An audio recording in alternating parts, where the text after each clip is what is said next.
Undersecretary Castro, gugustuhin din ba ng mga Duterte na makipagtulungan ng bansa sa ICC sakaling magkaroon ng freeze order sa assets ng dating Pangulo? At yan ang... Ngayon, halimbawa, pagbibigyan ng palasyo or ng presidente ni BBM ang ICC na tanggapin si Digong. Sige, given na yon. Pauwiin natin si Digong, magilit akong leeg. So magigilit niyan si Kent, namamatay na. Siyempre, nag-live, nagilit. Pag tinanggap ni BBM, si Digong dito, pangsamantalang kalayaan, so ibig sabihin, pumayag ang Pilipinas na makipag-coordinate sa ICC muli. So ngayon, pag nakipag-coordinate ang Pilipinas, siyempre, nagkaroon na naman ng kasunduan. Tumanggap si BBM, tumanggap ang ICC na si Digong pauwiin. Ngayon, papayag ba ang mga Duterte na ang kanilang asset ay ipaprease at kakalkalin ng ICC? Yun lang naman ang kabaliktaran dyan eh. Pauwiin si Digong, pero yung asset nila kakalkalin ng ICC. Anong pipiliin ninyo? Yung yaman ninyo kakalkalin o hayaan yung si Digong mabulok doon? Diba? Pwede pauwiin si Digong. Masaya ang DDS, papalakpak. Ang problema ngayon, pag pumayag si BBM na pauwiin si Digong, so pumayag na din siya na kakalkalin yung asset ni Digong. Di ubos ang kayamanan ng mga Duterte ngayon. Mamili kayo, hayaan yung mabulok si Digong doon or may mamanahin si Kitty Duterte. Sabi, pakinggan nyo. Sa ICC, pagdating sa interim release dahil lahat ng issue ay mabubuksan, kabilang na ang jurisdiction ng ICC sa Pilipinas na kini-question mismo ng pamilya Duterte. Tanong naman ni Undersecretary Castro, gugustuhin din ba ng mga Duterte na makipagtulungan ng bansa sa ICC sakaling magkaroon ng freeze order sa assets ng dating Pangulo? At yan ang aking news scoop. Ako si Haya Ladivigan. Diba? Kung pumayag si BBM ngayon na pauwiin si Digong, so ibig sabihin pumayag din pala si BBM na kakalkalin ang asset ni Digong. Kasi nakipag-cooperate na siya, ibig sabihin pag pumayag si BBM, automatic pumayag ka na rin na pumasok ang ICC sa Pilipinas. Pag pumayag si BBM na papasukin si Digong pauwiin, so ibig sabihin papayag na din pala si BBM na i-freeze yung asset nila.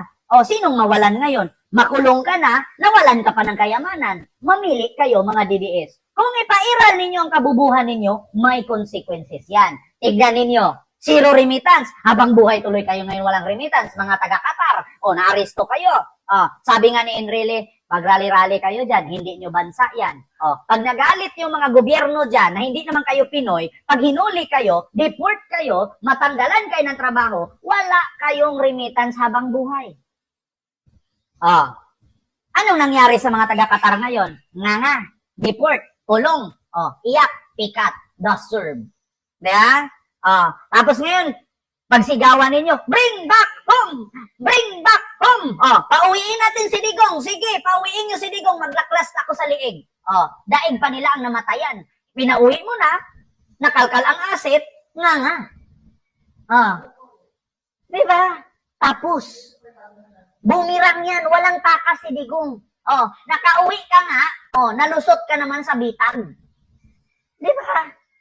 Sige, pauwiin ninyo si Digong. Pag pinauwi ninyo si Digong, maskin 5 duling, walang mahahawakan ang mga Duterte sa pera nila.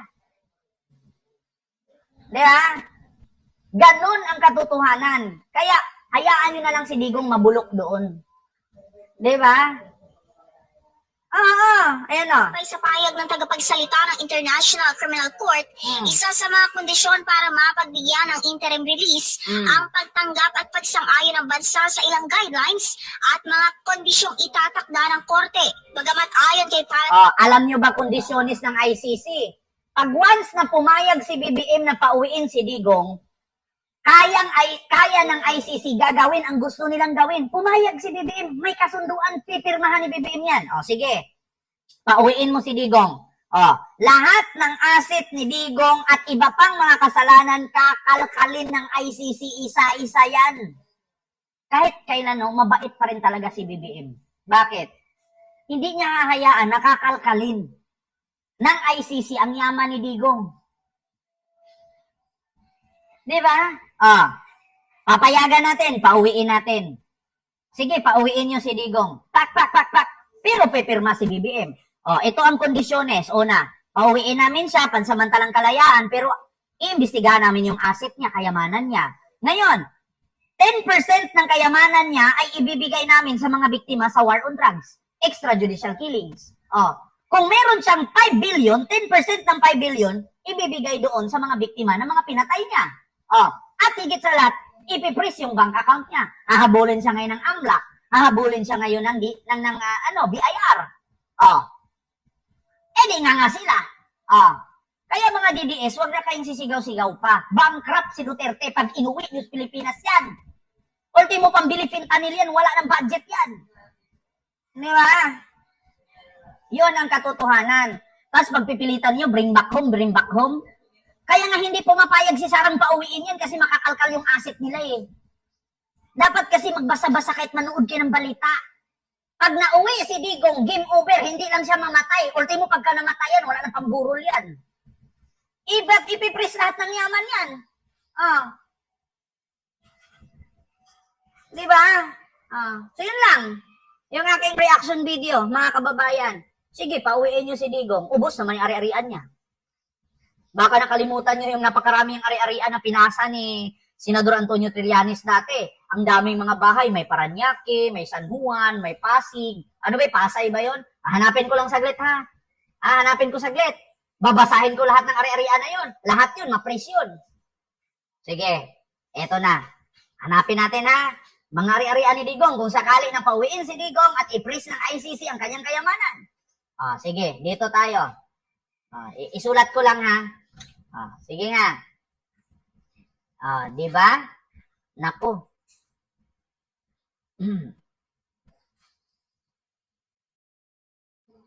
Ayan, kayamanan. Ito ha, isi-search ko. Wealth of Duterte by Senator Trillanes. Pakialamero ka. Pakialamero talaga ako, vlogger ako eh. At least ako dito, pag nagpa-vlog, may evidence. Diba? Hindi ako gumagawa ng invento, ng kwento, at hindi ako nag-fake news. Maraming makukulikta ang ICC dito. Nako. Eto na.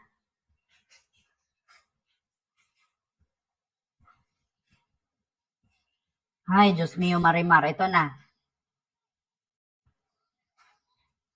Wealth of Duterte by Senador Antonio Trillanes. Ito na ha. Basahin ninyo. Kung sakali, mga kababayan, pag na-praise ng ICC ang kayamanan ni Digong, ano-ano nga ba yun? Ito na. Trillanes sex prove on Duterte's alleged hidden wealth. Ito ha, Philippine Star yan. Basahin natin. Manila, Philippines. Opposition Senator Antonio Trillanes IV is set to file today a resolution seeking to inquiry into the President Duterte alleged ill-gotten wealth in response to his challenge to Congress to investigate the allegation.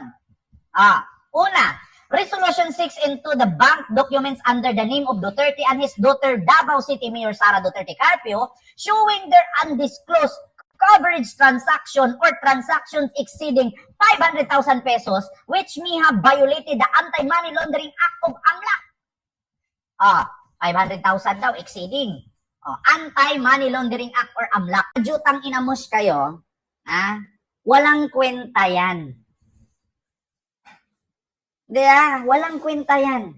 Pag nagkaroon ng interim release, papauwiin daw, ito interim release. Interim release ni Duterte. Pakinggan nyo ha. Sa pagtanggap ng interim release ni dating Pangulong Duterte, narito ang news ni Haya Ludovico. Nag-alinlangan ang palasyo sa tanong kung tatanggapin ba ng Pilipinas ang pansamantalang paglaya ni dating Pangulo Rodrigo Duterte sakaling pagbigyan ng mosyon para rito. Batay sa payag ng tagapagsalita ng International Criminal Court, isa sa mga kondisyon para mapagbigyan ng interim release ang pagtanggap at pagsang-ayon ng bansa sa ilang guidelines at mga kondisyong itatakda ng korte. Bagamat ayon kay Palace Press Officer Claire Castro, mahirap sabing makikipagtulungan ng bansa sa ICC pagdating sa interim release dahil lahat ng issue ay mabubuksan, kabilang na ang jurisdiksyon ng ICC sa Pilipinas na kine-question mismo ng pamilya Duterte. Tanong naman, di ba? Kung naalala ninyo, sabi nila, hindi daw dapat hulihin si Digong kasi walang jurisdiction ang ICC sa Pilipinas kasi tinanggal ni Digong noong 2019 ang Pilipinas bilang miyembro ng ICC. Ngayon, hinuli si Digong ng ICC kasi bago i-final yung kaso laban kay Digong noong 2017, miyembro pa tayo ng ICC. 2017, 2018. 2019, tinanggal ni Digong ang Pilipinas sa ICC kasi alam niya natutugisin siya. So, tinanggal niya sa ICC. So, yung 2017, 2018, nakafile na ng kaso si Trillanes, si Laila de Lima, at kung sino pa sa ICC. So, 2017, 2018, gumagalaw yun. Kasi 3 to 6 months pangako ni Digong, marami siyang papatayin at ubusin niya ang adik at droga. So, 3 to 6 months, patay agad 5,000. So, yun pa lang sa patay na 5,000, record na yun, final na ni Trillanes at ni de Lima sa ICC. So, 2017, 2018, nakaprocess na yung kaso. 2019, tinanggal ni Digong. So, merong karapatan ng ICC na arestuhin si Digong kasi miyembro pa sila, miyembro pa tayo ng ICC nung final ang kaso. So, ngayon, inaresto na. Pinanindigan ng pamilyang Duterte na walang karapatan hulihin kasi hindi tayo miyembro ng ICC. Ang problema, miyembro tayo ng Interpol. Pinasa ng ICC sa Interpol ang warrant at Interpol ang humuli. Dinala siya ngayon sa Netherlands. Ngayon, hihingi sila ng tulong sa Pilipinas or kay BBM na bigyan ng pansamantalang kalayaan or interim release si Digong. Ang sagot ng palasyo, paano natin yan pagbibigyan? Sabi nga ng mga Duterte, hindi na tayo miyembro ng ICC. So, hindi na tayo makipag-coordinate sa kanila. Di ba si Duterte nagsabi, we are no longer part of ICC. Bakit tatanggapin pa natin si Duterte sa Pilipinas? Bahala na ang ICC kung saan nila dalhin si Digong. Pakinggan ninyo. Ang sabi ni Attorney Claire Castro, di ba pinagkalandakan ng mga DDS na hindi man tayo miyembro ng ICC. Bakit tayo pumayag na hulihin si Digong? Ngayon, sabi ni Attorney Claire Castro, hindi tayo miyembro ng ICC. Bakit natin tatanggapin si Digong sa Pilipinas? Problema na ng ICC yan. Address this issue squarely once and for all and stop fooling the Filipino people. If he has nothing to hide, he should bear it all and sign a waiver. Sabi ni Trillanes. Trillanes yan. Said niya statement. He said Duterte has been delaying in his statement and instead has been bluffing by publicly ordering the Anti-Money Laundering Council or AMLAC to investigate his alleged bank accounts. We all know that the AMLAC would not do it unless he signed a waiver. So, hindi gagawin ng AMLAC yun kasi hindi pumirma si Digong. Ngayon, babasahin natin yung kanyang nakalagay. Transaction in their bank's account according to Vera Files report mula kay Trillanes, including 48.17 million placement in 2006 that grew 55.13 million by 2013. So, nung 2006, 48.17 million. Nung umabot ng 2013, umabot na siya ng 55.13 million. Ngayon, 40.55 million investment in 2009 that stood at 41.72 million in 2013. About $220,000 or 10 million from 2006 to 2012, the purchase of 80 million pesos insurance policy in 2014 and 16.85 million investment which began on 2014. Ngayon, Trillanes first raised the issue Duterte ill-gotten wealth on April 2016 and filed plunder complaints against him before the ombudsman in the same year. Ngayon, eto na mga kababayan. Gusto nyong basahin ko dito yung ari-arian niya kung saan natin makita bukod sa mga bank account. Bank account days before 2016, Duterte denied allegation of 211 million pesos. So, marami ito, mga kababayan. Hindi lang isa, hindi lang dalawa, marami po sila. Oh, ito na, mga kababayan. Ito, Inquirer.net. Ito na, Trillanes to prove Senate to prove Duterte's ill-gotten wealth. Ayan na, basahin natin. Bukod sa pera, may mga bahay ito. Ito na, mga pera ito ha, mga pera. Marami-rami ito. Million, million, million. Oh. So ito naman, ari-arian tayo. Ito ha, properties ni Duterte. Naku, mga kababayan. Ito, lalabas. Duterte, Trillanes, Digong asset denied. Mayor, Senator Trillanes claim Duterte 41 piece of properties. Ito na. Ayan, Manila. Ito, Manila Standard News. Ito na, mga kababayan, basahin natin. Contrary to the have been saying that the simple people, a simplified family, a simple lifestyle, and they have lot of properties, Trillanes claim. Sabi ni Trillanes. He said that Duterte family had 41 real estates asset. 34 in Davao City, 1 in San Juan City, 2 in Dipolog City, 1 in Cagayan de Oro City, 1 in Parañaque City, 1 in Quezon City, 1 in Davao del Norte. Those of the property, he said, 15 were under the name of Duterte's daughter Sara and her husband. 10 were under the name of his eldest son Paulo. 8 were under the name of his youngest son Sebastian. And 2 were under the name of his youngest daughter Veronica. Ayan, paki-screenshot. Mga kababayan, baka hindi nyo nalalaman. Lahat ng asset na yan, sarado yan. Pag inuwi si Digong, pag kinalkal ng ICC, pag i-freeze ang kanilang yaman. Napakarami, milyon-milyon na pera. Meron pang 41 properties. Oh, ito hindi tayo nag-fake news dito, kay galing ito sa news. Diba? Oh, nakalagay dito, he said that the Duterte family had 41 real estates asset.